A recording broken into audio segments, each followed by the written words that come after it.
À 20 ans, il co-créa Microsoft et en 2014, sa fortune était estimée à plus de 78,5 milliards de dollars américains. Dans cette vidéo, j'aimerais vous donner les 6 meilleurs conseils de Bill Gates pour réussir professionnellement. Le premier conseil que Bill Gates partage dans une de ses interviews, c'est tout simplement le fait d'avoir de l'énergie. Si vous travaillez ou que vous avez un projet de développement qui est important, sans énergie, vous n'y arriverez pas. Aussi logique que ça puisse paraître, beaucoup d'entrepreneurs dépensent énormément de temps et énormément d'énergie dans tout ce qui va être annexe à leurs tâches et missions principales.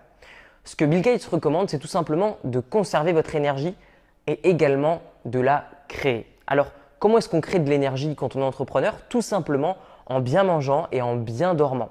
Ensuite, comment est-ce qu'on va utiliser cette énergie? Eh bien, ensuite, l'énergie, vous allez pouvoir l'utiliser uniquement sur le développement de votre projet principal. Qu'est-ce que vous voulez faire et quelle va être votre mission principale? Une fois que vous avez découvert quelle est votre mission principale, faites-la en boucle et économisez et créez-vous de l'énergie. Typiquement, on voit également beaucoup d'entrepreneurs qui vont particulièrement commencer, dès qu'ils vont avoir un petit peu de succès, à profiter énormément de leur succès, peut-être en allant un peu plus sur d'autres tâches qui ne sont pas forcément principales à leur mission. Alors si non seulement vous arrivez à vous créer de l'énergie et à utiliser votre énergie d'une façon intelligente sur ce que vous savez faire de mieux, vous avez toutes vos chances de réussir dans l'entrepreneuriat. Le deuxième conseil de Bill Gates, c'est de travailler extrêmement dur. En fait, comme il a expliqué lors d'une intervention avec Warren Buffett, encore l'un des hommes les plus riches de cette planète qui a réussi dans le domaine de la bourse, eh bien, Bill Gates expliquait qu'il ne passait que maximum 2 semaines en fait, à réfléchir à sa stratégie qu'il va utiliser et appliquer le reste de l'année. Typiquement, moi, c'est également ce que j'ai fait dans mon business, c'est que y a beaucoup de personnes qui vont recevoir beaucoup de propositions et si vous êtes entrepreneur, peut-être que ça va vous arriver dès que vous allez avoir un petit peu de visibilité ou un petit peu de succès, des personnes vont vous approcher pour vous proposer des partenariats.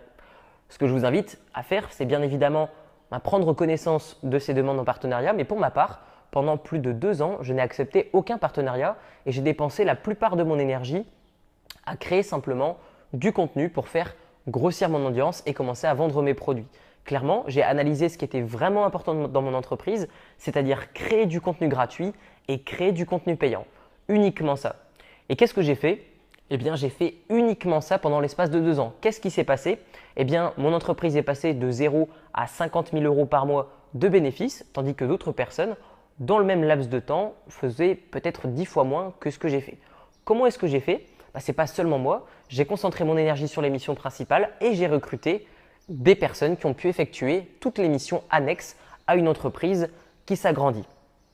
Donc, comment mettre ce conseil en application pour votre vie professionnelle et personnelle? Très simplement, posez-vous et dites-vous, d'accord, qu'est-ce qui fonctionne? Qu'est-ce qui fait que, par exemple, ces 5 dernières années, des personnes réussissent dans le domaine entrepreneurial? Si vous copiez les mêmes processus de réussite des personnes qui vous inspirent, qui tout simplement ont les résultats que vous souhaitez obtenir et que vous les copiez, eh bien typiquement, vous aurez des résultats proches des leurs. Mais retenez bien une chose, la stratégie, c'est important, mais juste après, il faut passer à l'action. Et il vaut mieux passer plus de temps à l'action que à la réflexion. Le troisième conseil de Bill Gates découle en fait d'une question. Comment est-ce que vous envisagez le futur? En fait, Bill Gates, lorsqu'il a annoncé Microsoft pour la première fois lors d'une campagne publicitaire, eh bien, il a tout simplement dit qu'en fait, le futur était maintenant le présent. Et que tout simplement, ce qu'il avait et ce que tout le monde envisageait pour le futur était enfin devenu réalité.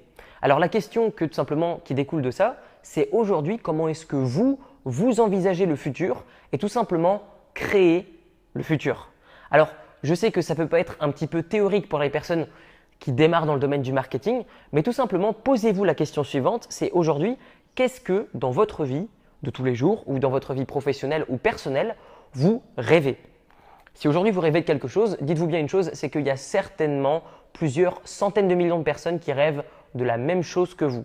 Plus vous rendez les choses simples, plus vous rendez les choses faciles, plus vous rendez les choses accessibles et plus vous allez tout simplement toucher une large gamme de personnes. Et c'est comme ça que tout simplement vous allez faire avancer le monde. Donc si vous créez le futur, bien évidemment, vous aurez des résultats à la hauteur de votre travail et à la hauteur des résultats que vous allez obtenir. Le quatrième conseil de Bill Gates découle en fait d'une belle prise de conscience. C'est que tout simplement, on ne sait pas tout et il est préférable de demander l'avis des experts plutôt que de faire confiance à sa propre personne. En tant qu'humain, on a tous et chacun un fort ego qui nous dit que toutes nos décisions sont généralement les meilleures. Alors, bien évidemment, il y a ce qu'on appelle l'instinct, l'intuition, tout ce qu'on veut. Ce sont la plupart du temps des ennemis pour les entrepreneurs. Alors, pourquoi est-ce que je dis ça?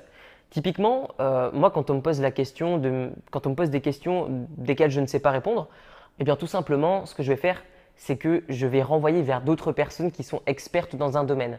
Et moi-même, je préfère vous le dire, d'un point de vue business, je n'ai aucun ego. C'est-à-dire que tout simplement, il y a des personnes qui en savent beaucoup plus que moi. Et si jamais un jour on est amené à manger ensemble à la même table, eh bien je vous poserai certainement des questions sur quelque chose que vous maîtrisez mieux que moi. Tout simplement parce que je suis avide de connaissances. J'ai envie de savoir ce que vous savez et ce que je ne sais pas encore. Et c'est ça qui me permet d'avancer. Typiquement, ce que je vous invite à faire, c'est si vous faites des réunions entre entrepreneurs, que vous rencontrez des personnes qui ont les mêmes objectifs que vous, eh bien, regardez 2 minutes dans la salle, qui est-ce qui parle le plus? C'est généralement les personnes qui vont peut-être le moins avancer ou les personnes qui vont avoir le plus fort des égos.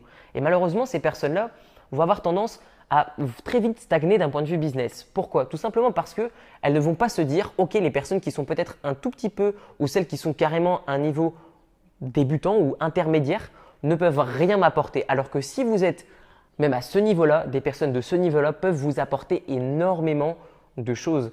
Typiquement, moi quand je le vois dans les commentaires YouTube, alors je n'ai pas forcément le temps de répondre à tout le monde, mais quand je lis vos commentaires et je les lis tous, eh bien je remarque que vous me donnez d'excellents feedbacks. Et ça, je l'utilise tout simplement pour améliorer les vidéos. Et donc de la même façon que le recommande Bill Gates et que je moi-même l'utilise, c'est que plutôt que d'utiliser votre énergie et votre temps à parler, à vous exprimer et à dire ce que vous savez, soyez plutôt avide de connaissances et demandez l'avis des experts.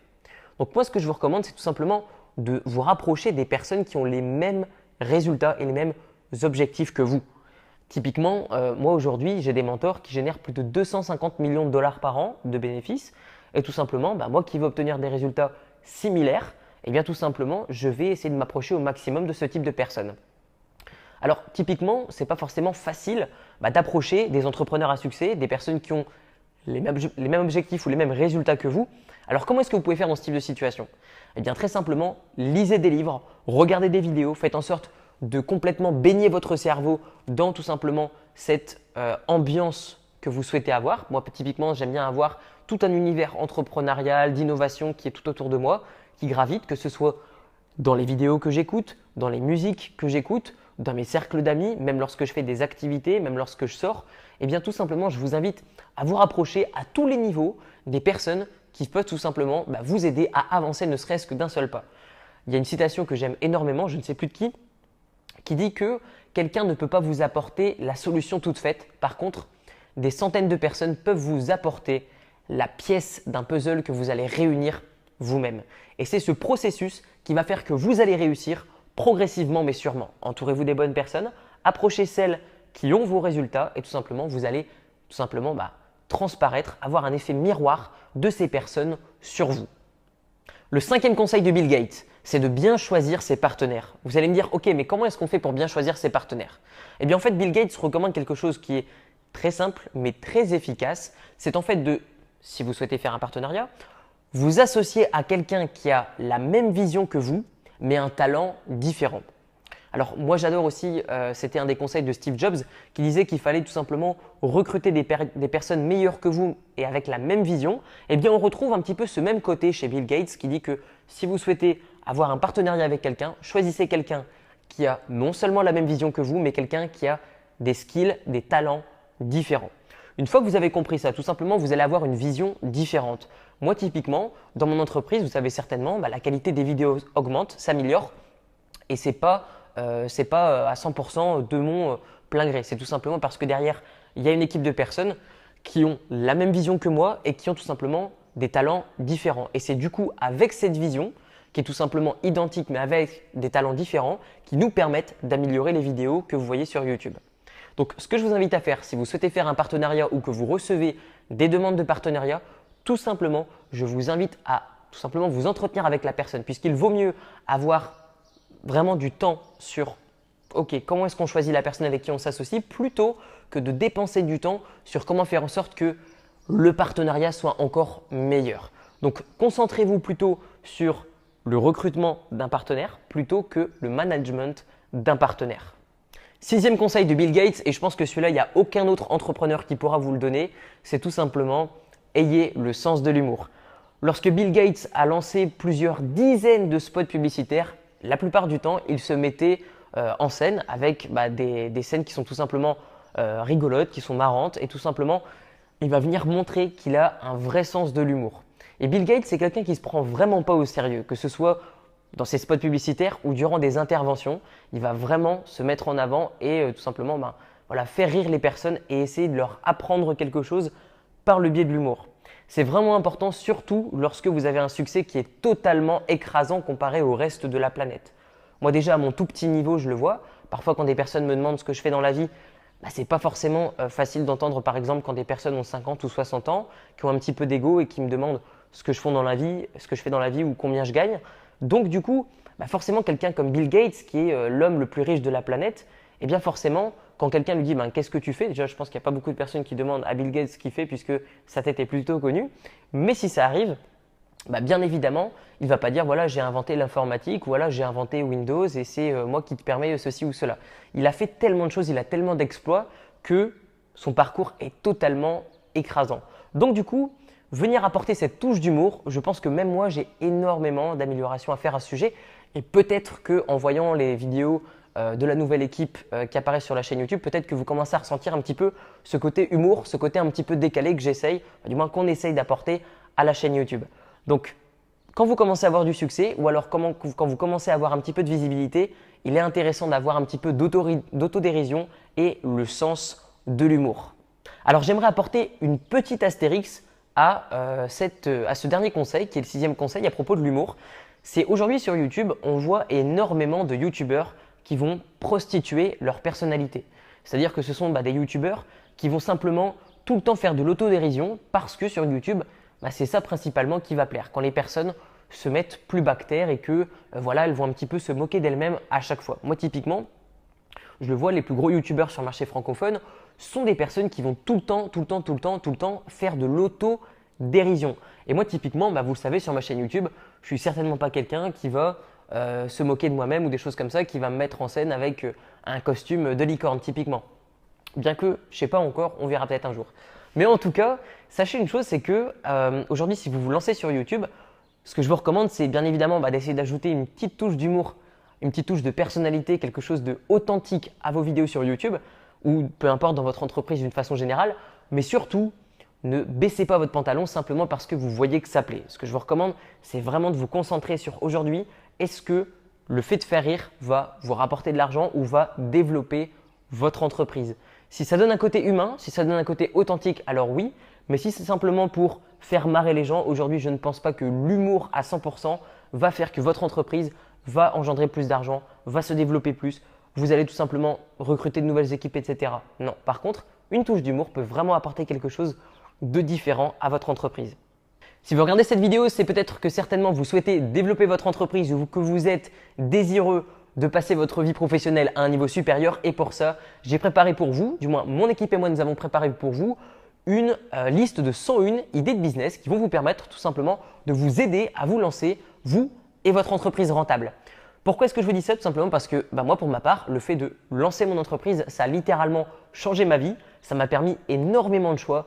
Ça m'a permis de choisir mes amis, mes environnements, de sourire aux personnes que je voulais, de quitter mon boulot, de voyager à travers la terre entière pendant plus d'1 an, particulièrement en Asie si vous m'avez suivi lors de mes débuts sur YouTube. Et donc tout ça, j'aimerais vous l'apporter et vous aider à vous lancer. Dans la description de la vidéo, vous avez donc 101 idées de business qui vont vous aider à vous lancer. Si vous êtes sur l'ordinateur, un lien apparaît sur l'écran. Et si vous êtes sur smartphone et tablette, ça se passe dans la description de la vidéo. Alors, qu'est-ce que vous y retrouverez? Vous y retrouverez donc 101 idées de business qui ont été étudiées pour vous lancer le plus rapidement possible. Vous retrouverez également des liens utiles qui vont vous permettre de vous lancer dans l'entreprise de votre choix et vous retrouverez également des citations inspirantes d'hommes à succès comme Bill Gates et bien d'autres. Tout ça, ça se trouve dans la description de la vidéo. On se retrouve de l'autre côté. Ciao, ciao! I've been waiting more than 30 years to say this. Dad, I always told you I'd come back and get my degree.